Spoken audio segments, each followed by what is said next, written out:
ఈ సంతాప తీర్మానాన్ని ప్రతిపాదిస్తున్నాను. తెలంగాణ శాసనసభ సభ్యులు శ్రీ మాగంటి గోపీనాథ్ గారి మృతి పట్ల ఈ సభ తన తీవ్ర సంతాపాన్ని వ్యక్తం చేస్తూ శోకార్తులైన వారి కుటుంబ సభ్యులకు ప్రగాఢ సానుభూతి తెలియజేస్తున్నాను. అధ్యక్ష, మనందరికీ దాదాపు ఈ సభలో ఉన్న చాలామంది సభ్యులకు, ముఖ్యంగా హైదరాబాదు నగరంలో నివసించిన వాళ్లకు, చదువుకున్న వాళ్లకు చిన్న వయసు నుంచే మాగంటి గోపీనాథ్ గారు మిత్రుడు. 1963లో జన్మించిన మాగంటి గోపీనాథ్ గారు విద్యార్థి రాజకీయాలలో చురుగ్గా ఉండడమే కాకుండా వారు 1983లో మొట్టమొదటిసారి ఎన్టీ రామారావు గారు ప్రారంభించిన తెలుగుదేశం పార్టీలో క్రియాశీలక సభ్యుడిగా చేరి ఆ పార్టీ తెలుగు యువత రాష్ట్ర అధ్యక్షుడిగా వారు దాదాపుగా 7 సంవత్సరాలు సేవలు అందించడం జరిగింది. 1985 నుంచి 1992 వరకు తెలుగు యువత అధ్యక్షుడిగా, ఎన్టీ రామారావు గారి యొక్క పరమ భక్తుడిగా, వారికి నమ్మకమైన విశ్వాసపాత్రుడైన ఒక బంటుగా ఎన్టీ రామారావు గారితోని మాగంటి గోపీనాథ్ గారికి సత్సంబంధాలు ఉండే. అదేవిధంగా వారు అర్బన్ డెవలప్మెంట్ అథారిటీ డైరెక్టర్గా హైదరాబాద్, వినియోగదారుల ఫోరం సభ్యుడిగా వివిధ బాధ్యతలను వారు నెరవేరుస్తూ వచ్చిండ్రు.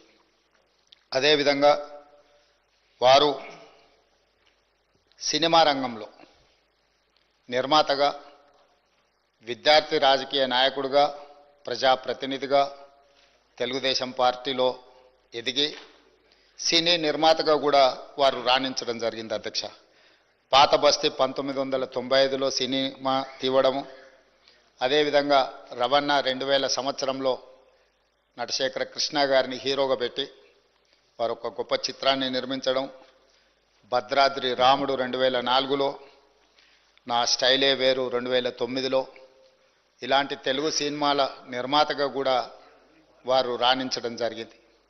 అదేవిధంగా వారికి నాకు అత్యంత సన్నిహిత సంబంధాలు, ఒక మంచి మిత్రుడు అధ్యక్ష మాగంటి గోపీనాథ్ గారు. 2014 సంవత్సరంలో నేను రెండవసారి శాసనసభ్యుడిగా, మాగంటి గోపీనాథ్ గారు మొట్టమొదటి శాసనసభ్యుడిగా ఈ సభలో మొట్టమొదటి తెలంగాణ రాష్ట్ర శాసనసభలో కలిసి పనిచేయడం జరిగింది. ఎన్నికల సమయంలో కానీ, ఎన్నికైన తర్వాత కానీ, వారు తర్వాత రాజకీయ విధానాలలో మార్పు వచ్చిన వ్యక్తిగతమైన మిత్రత్వము, అదేవిధంగా వారి యొక్క వ్యవహార శైలిలో ఎలాంటి మార్పు లేదు.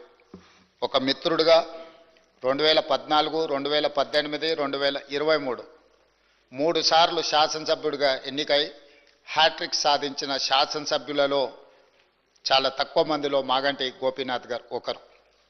ఈరోజు అనుకోని పరిస్థితుల్లో వారు అకాల మరణం చెందడం ఈ సభలో ఉన్న సభ్యులకే కాదు, వారి కుటుంబానికి, జంట నగరాలలో పేదలకు వారి లేని లోటు ఈరోజు మనందరం చూస్తున్నాం. జూన్ 8న వారు మరణించడం జూబ్లీహిల్స్ నియోజకవర్గ ప్రజలకు తీరని లోటు. అదేవిధంగా వారి కుటుంబానికి, వారి సోదరుడు, వారి తల్లి, వారి భార్య, కుమార్తె, కుమారుడు, వాళ్ళ కుటుంబ సభ్యులకు ఒక తీరని లోటు. ఎందుకంటే అకాల మరణం ఆ కుటుంబానికి తీరని దుఃఖాన్ని తీసుకొచ్చి పెట్టింది. జూబ్లీహిల్స్ నియోజకవర్గ ప్రజలకు కూడా చాలా లోటు. ఎందుకంటే సౌమ్యుడు, మితభాషి మాగంటి గోపి. వారు చాలా తక్కువ మాట్లాడతారు. చూడడానికి క్లాస్ లీడర్గా కనిపించిన మాగంటి గోపీనాథ్ ఒక మాస్ లీడర్. జూబ్లీహిల్స్ ప్రాంతంలో ఉండే, ఆ నియోజకవర్గంలో ఉండే బస్తీలలో పేదలతో వారికి ఉన్న సన్నిహిత సంబంధాలే, రాజకీయాల పరిస్థితులు ఆటుపోట్లు ఉన్న 3 సార్లు శాసనసభ్యుడిగా ఎన్నికై ఆ ప్రాంత ప్రజలకు వారు సేవలు అందించడం జరిగింది. ఈరోజు ఈ సభ వారి కుటుంబానికి మనందరం అండగా నిలబడాలి. అదేవిధంగా వారి ఆత్మకు శాంతి చేకూరాలి.